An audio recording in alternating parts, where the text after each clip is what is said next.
Hi, my name's PJ, and welcome to our short presentation. Have you ever wondered how the rich keep getting richer while broke people stay broke and the middle class seems to be shrinking? Well, this isn't nearly as mysterious as it may appear when you examine the specific differences in how broke people, the middle class, and the rich spend their money. Now, this is such a simple concept, yet so profound, it nearly knocked me out of my chair when I finally understood it. I'm going to show you exactly how the rich spend their money, and you can evaluate for yourself why they keep getting richer and the broke keep getting broker, and why the middle class remains so stressed out.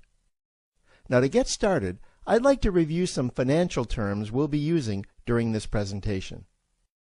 The terms that you need to be familiar with are cash flow, which means money you bring in, expenses, which means money you spend, assets. Now, this is the most confusing one.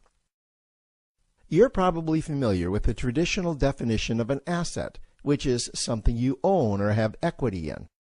However, back in the 1990s, Robert Kiyosaki introduced us to a new definition of an asset in his groundbreaking Rich Dad, Poor Dad series of books. Robert taught us that an asset is something that pays you, and that's the definition we'll be using here.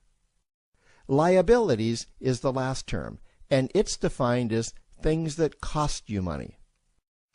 As an example, a house is typically viewed as an asset, but can it actually be a liability? Yes, with our revised definition, anything that costs you money is a liability, not an asset. If you have a mortgage, your house is an asset to your banker because it pays him or her every month. But could a house also be considered an asset to you? Yes, in the right circumstances it could, when it pays you money. Let's say you buy a house and you rent it out, and it paid you a positive cash flow every month after all expenses. That would then be considered an asset. Now, one more time with the terms, just to be very clear before we continue. Cash flow is money you make. Expenses, that's money you spend. An asset pays you, and a liability costs you. Now let's take a look at how broke people spend their money. Now, when I say broke people, I'm not referring to the destitute. I'm speaking about that large portion of our society that lives from paycheck to paycheck and who never seem to have any money. In fact, most times there's more month left at the end of their money, and I'm sure many of you can relate to that group. On payday, broke people buy what I'm going to call stuff. Well, what's stuff? Well, that's inexpensive things that people buy that they don't really need to survive. You go into someone's house and you can't find any counter or tabletop space in the whole house because of all the stuff on it.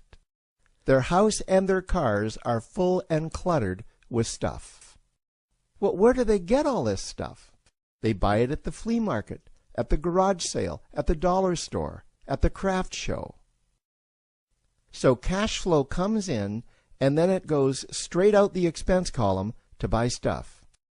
You see, broke people never really educate themselves on assets and liabilities. They justify buying all of this stuff by claiming that it costs so little. But over the years, it's all they ever have.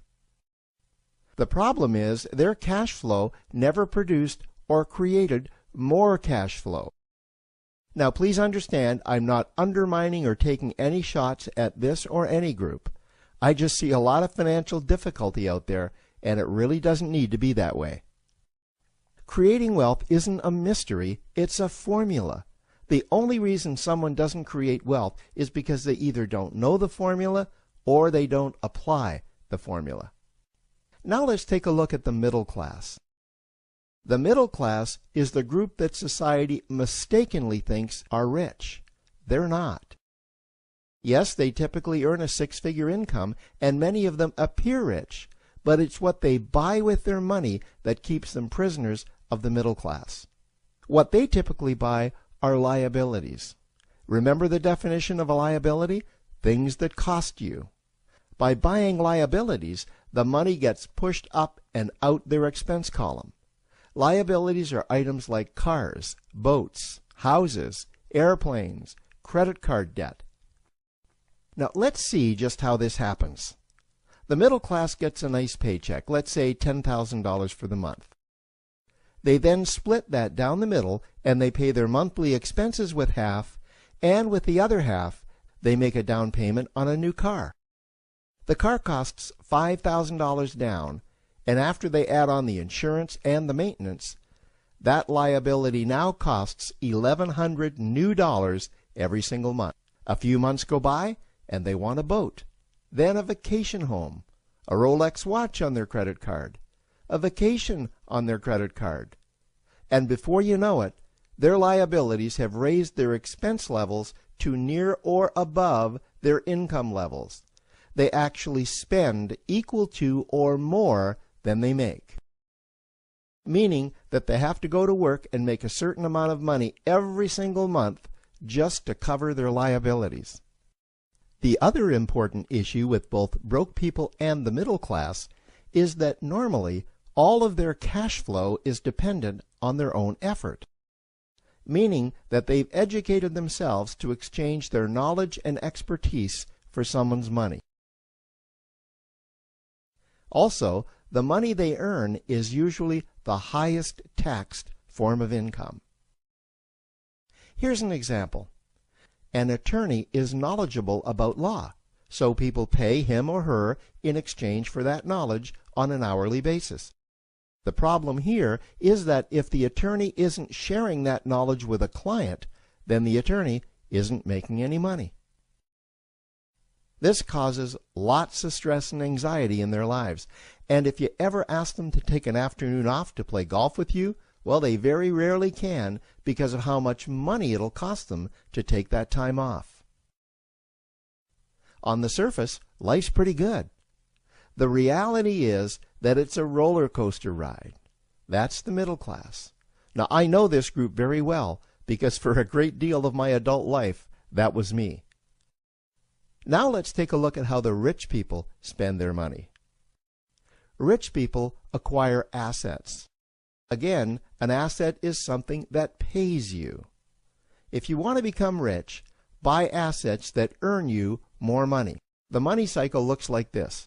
Acquire assets that produce cash flow, invest the profits to acquire more assets that produce more cash flow, invest those profits to acquire more assets that produce more cash flow.